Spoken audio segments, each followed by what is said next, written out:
ఒక్క నిమిషం మధు గారు 1 సెకండ్. బీఆర్ఎస్ పార్టీ నాయకులు కాంబోజ్ వెంకటేశ్వర్లు గారు కూడా మనతో పాటు జాయిన్ అయ్యారు. కాంబోజ్ గారు, జాగృతి చాలా సంచలన ఆరోపణలు చేస్తున్నారు, 1000% ఇబ్బందులకు గురి చేశారు, కుట్రలు చేశారు.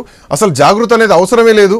ఎందుకు జాగృతి ఎవరికి అవసరం? బీఆర్ఎస్ పార్టీకి ప్యారలల్ గా జాగృతి ఉండాల్సినటువంటి అవసరం ఏముందని చెప్పేసి కొంతమంది కామెంట్ చేసి ఎన్నికల్లో కూడా మమ్మల్ని పనిచేయించలేదని చెప్పేసి ఈరోజు జాగృతి నాయకులు ఒక్కొక్కరుగా బయటకు వచ్చి కవిత సస్పెన్షన్ తర్వాత చాలా సంచలనమైనటువంటి ఆరోపణలు బీఆర్ఎస్ పార్టీ పైన చేస్తున్నారు.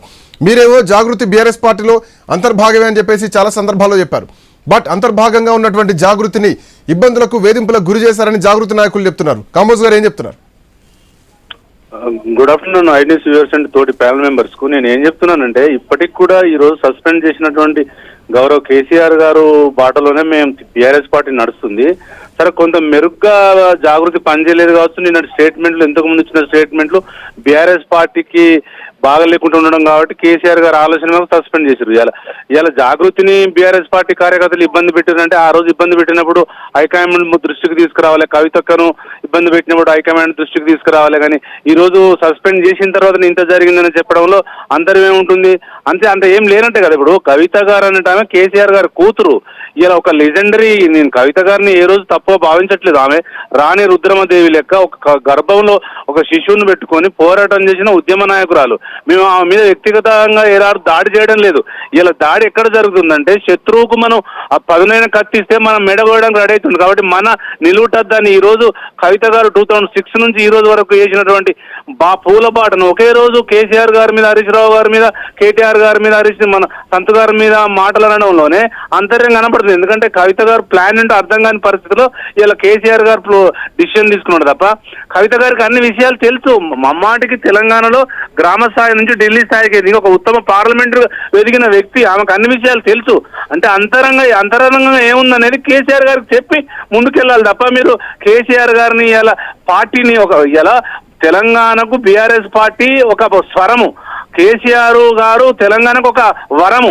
అట్లాంటి వ్యక్తి మీద మీరు ఇంత పెద్ద అబండాలు వేసారంటే పార్టీ కేసీఆర్ గారు నేను నిన్ననే చెప్పిన ఇదే వేదికగా గత 4 రోజులుగా మనం కాళేశ్వరం మీద, కవిత గారి మీద చర్చించుకున్నప్పుడు జరిగిన అంశాలు ఏంటంటే, కేసీఆర్ గారికి తోబుట్టువులు, కడపతో పుట్టినటువంటి పిల్లలు, ఉద్యమకారులతో సమానం. కేసీఆర్ గారి శ్వాస, కేసీఆర్ గారి బాట తెలంగాణ తప్ప మిగతా ఏం ఆలోచనలు ఉండవు. అది నిన్న కవిత గారు కూడా చెప్పారు. కాబట్టి కేసీఆర్ గారికి ఎంత నష్టం జరిగింది అనేది నిన్న ప్రెస్ మీట్ ద్వారా తెలిసింది. మొన్న అసెంబ్లీలో జరిగిన కాళేశ్వరం ప్రాజెక్టు మీద ఒక నిప్పు రవ్వలాగా విజృంభించిన హరీష్ రావు గారిని నిన్న ఒక దెబ్బ కొట్టింది. అంటే ఎంత డ్యామేజ్కి వెళ్ళిపోయినాం అంటే చూడు, శత్రువు మన చేతిలో ఆయుధం పట్టుకొని చంపుతాను తిరుగుతున్నప్పుడు ఆయుధాన్ని మనం రాకి చేతికి ఇచ్చినట్టు ఉంది. నేను ఏమంటున్నా, కవిత గారికి ఇప్పటికైనా మాకు నమ్మకం ఉంది, కవిత గారి మీద నాయకత్వం మీద నమ్మకం ఉంది. కానీ ఈ రోజు కేసీఆర్ గారు తీసుకున్న నిర్ణయం మీద పార్టీ రాష్ట్ర కమిటీ కానీ, పార్టీ అధికారులు కానీ, ఎమ్మెల్యేలు కానీ, ప్రజాప్రతినిధులు కానీ శిరసా వహిస్తారు.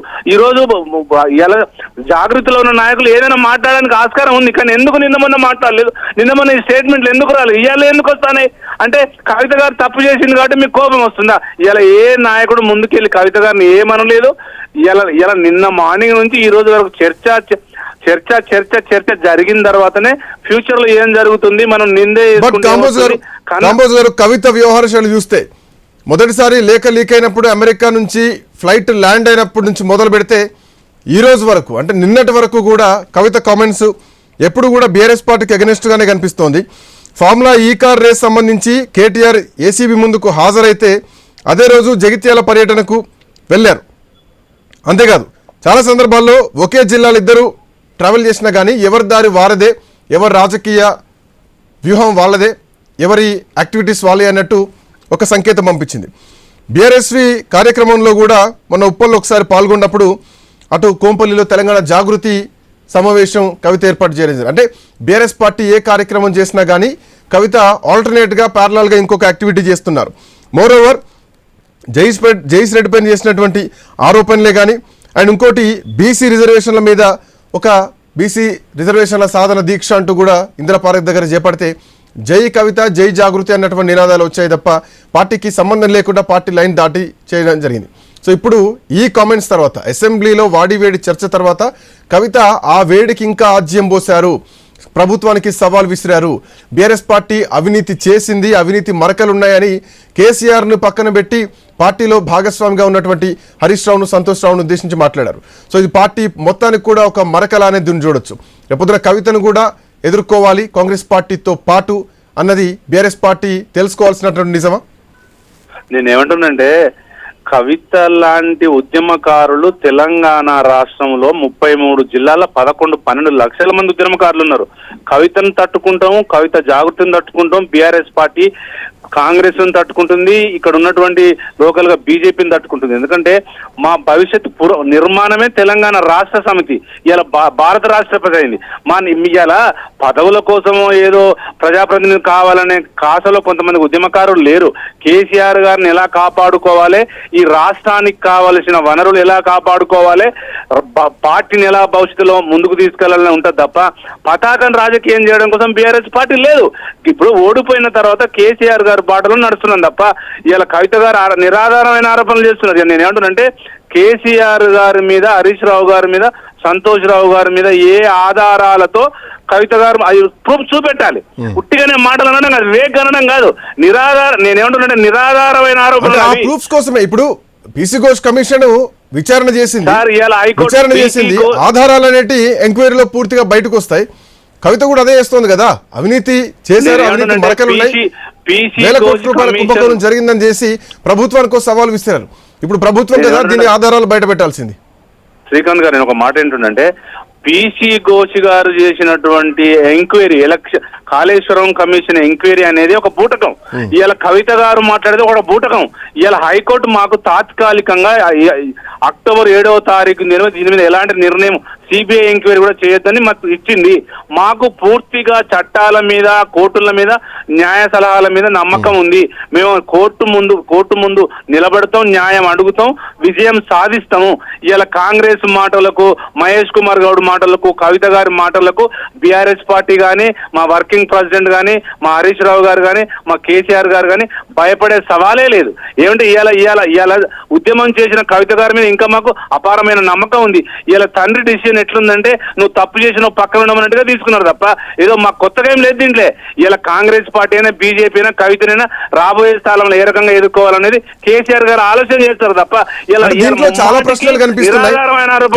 కవిత చేస్తున్నటువంటి కామెంట్ లో పార్టీలో ఏదో ఒక అసంబద్ధంగా ఉన్నారు, పార్టీ లైన్ అసలు లేదు, కేసీఆర్ చేతిలో పార్టీ ఉంటే పరిణామాలు వేరే ఉండే, అన్న చేతికి పార్టీ వెళ్ళింది, కేసీఆర్ లాంటి వ్యక్తికే నోటీసులు ఇచ్చి సిబిఐ ఎంక్వైరీకి ఆదేశాలు జారీ చేస్తే ప్రభుత్వం పార్టీ ఎందుకు సైలెంట్గా ఉంటుంది, పార్టీ బంధుకాలు ఎందుకు పిలుపునివ్వలేదు అంటే పార్టీ అధ్యక్షుడిగా కేసీఆర్ ఉన్నారు, బట్ ఆయన కేవలం సూత్రప్రాయంగా ఉన్నారా, కేటీఆర్ చేతిలో పూర్తి బాధ్యతలు ఉన్నాయా, ఇండైరెక్ట్గా కేటీఆర్ని విమర్శించారా? కవిత మాటలు ఎట్లా చూడొచ్చు? ఇప్పుడు కవిత గారు చెప్తే చేసే స్థాయిలో బీఆర్ఎస్ పార్టీ లేదు. కవిత గారు ఆ ఆసనం కోల్పోయారు. అడిగే క్వశ్చన్ వేసే సమాధానం కూడా ఆమె దగ్గర లేదు, ఆమె అడగడానికి కూడా హక్కు లేదు. ఎందుకంటే ఏ రోజైతే మన కుటుంబ సమస్యలను మీరు బయట పెట్టారో ఆ రోజే మీ ఉనికి కోల్పోయారు. కాబట్టి ఇవాళ మీరు డిసిషన్ చెప్తే వర్కింగ్ ప్రెసిడెంట్ కేసీఆర్ గారు తీసుకున్న నిర్ణయం లేదు. కేసీఆర్ గారు తీసుకున్నా, హరీష్ రావు గారు తీసుకున్నా, కేటీఆర్ గారు తీసుకున్నా కూడా కేసీఆర్ గారు చెప్పిన నిర్ణయం మేరకే బీఆర్ఎస్ పార్టీ నడుస్తుంది. ఇప్పటికీ కాంబోజ్ గారు 1 సెకండ్ ఒక బ్రేకింగ్ అందుతోంది. ఎమ్మెల్సీ పదవికి రాజీనామా చేసేటువంటి యోచనలో కవిత ఉన్నట్టుగా తెలుస్తోంది. సో నైతిక బాధ్యత వహిస్తూ నైతికంగా తను పార్టీకి రాజీనామా చేయడానికి నిర్ణయం తీసుకొని భవిష్యత్ కార్యాచరణ కూడా కవిత ప్రకటించబోతున్నారు. ఈరోజు సాయంత్రమా లేదంటే రేపు ఉదయమా కవిత తన సొంత ఎజెండాని ప్రకటించేటువంటి అవకాశాలు కనిపిస్తున్నాయి. సొంత మార్గంలో ఇప్పటికే జాగృతి నేతలంతా ఒక్కొక్కరుగా కవిత ఇంటికి చేరుకుంటున్నారు. ఎమ్మెల్సీ పదవికి కూడా నైతికంగా రాజీనామా చేసే ఆలోచనలు కూడా కవిత ఉన్నట్టుగా తెలుస్తోంది. కవిత కార్యాచరణ పైన కూడా దృష్టి పెట్టారు. ఇవాళ సాయంత్రమా లేదంటే రేపు ఉదయమా ప్రెస్ మీట్ పెట్టే అవకాశాలు కూడా ఉన్నట్టుగా స్పష్టంగా కనిపిస్తున్నాయి. సో కవిత డెసిషన్ ఇక తెలియబోతోంది.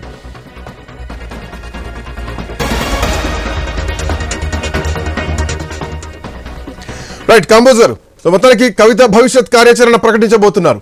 కవిత ఆశ, ఆలోచన కేసీఆర్ కూతురు అన్నదొకటితో పాటు తనకు కూడా రాష్ట్ర ముఖ్యమంత్రి కావాలి ఎప్పటికైనా అన్నటువంటి ఆశాభావం ఒకటి. ఒకవైపు పార్టీ నుంచి పూర్తిగా పక్కన పెట్టేశారు, బహిష్కరించేశారు. సో కవిత రాజకీయ అరంగేట్రం సొంత పార్టీ ద్వారా ప్రకటించేటువంటి అవకాశాలు ఉన్నాయి. ఒకవేళ అదే జరిగితే కనుక ఖచ్చితంగా బీఆర్ఎస్ పార్టీ ఇక నుంచి కవితను కూడా ఎదుర్కోవాలి. ఎందుకంటే బయటి నాయకులు అంటే వేరు, కుటుంబ సభ్యులు వేరు. సో కవితను ఎదుర్కోవాలి, కవిత దగ్గర ఇప్పటికే బీఆర్ఎస్ పార్టీ చిట్టా కూడా ఉంది అని జాగృత నాయకులు అంటున్నారు. వాళ్ళు పడ్డటువంటి ఆవేదన కూడా చెప్తున్నారు. సో ఈ కుట్రలన్నింటినీ కవిత తిప్పికొడతాం అని మాట్లాడుతున్నారు. ఖబర్దార్ అంటూ వార్నింగ్ కూడా ఇచ్చారు. ఎట్లా ఎదుర్కోబోతున్నారు?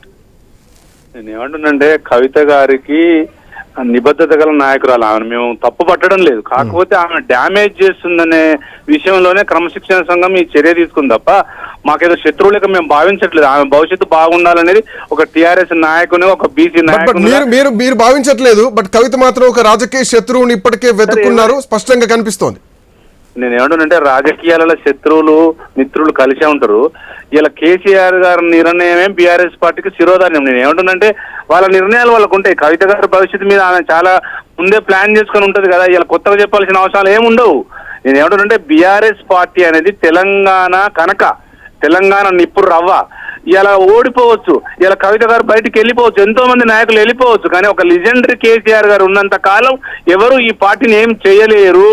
అది మేము అక్షరాల నిజం. ఎందుకంటే కేసీఆర్ గారికి పుట్టిన బిడ్డనే ఇవాళ తప్పులు చేసిందంటే రేపు పొద్దున ఇంకేమైనా చేస్తున్న ఉద్దేశంతోనే మనం సస్పెండ్ చేసినాం. కాబట్టి రేపు ఆమె భవిష్యత్తు నిర్ణయించుకుంటుంది, ప్రెస్ మీట్లు పెడుతుంది. రేపు రాబోయే కాలంలో ముఖ్యమంత్రి పదవి కూడా ఆశిస్తారంటే మేము స్వాగతిస్తాం, కాదనడం లేదు. కానీ మీరు పార్టీని డ్యామేజ్ చేయకుండా ఉండాల్సిన బాధ్యత మీకు ఉండేది. అది మీరు డ్యామేజ్ చేశారు కాబట్టి ఇలా కేసీఆర్ గారి నిర్ణయం మేరకే పార్టీ సస్పెండ్ చేసింది తప్ప ఏదో కొత్తగా దీంట్లో ఏం లేదు. దీంట్లో రైట్, 1 సెకండ్. మధు గారు ఉన్నారు మనతో పాటు, జాగృత నాయకులు. మధు గారు, కేసీఆర్ని కాదని, బీఆర్ఎస్ పార్టీని కాదని కవిత రేపొద్దున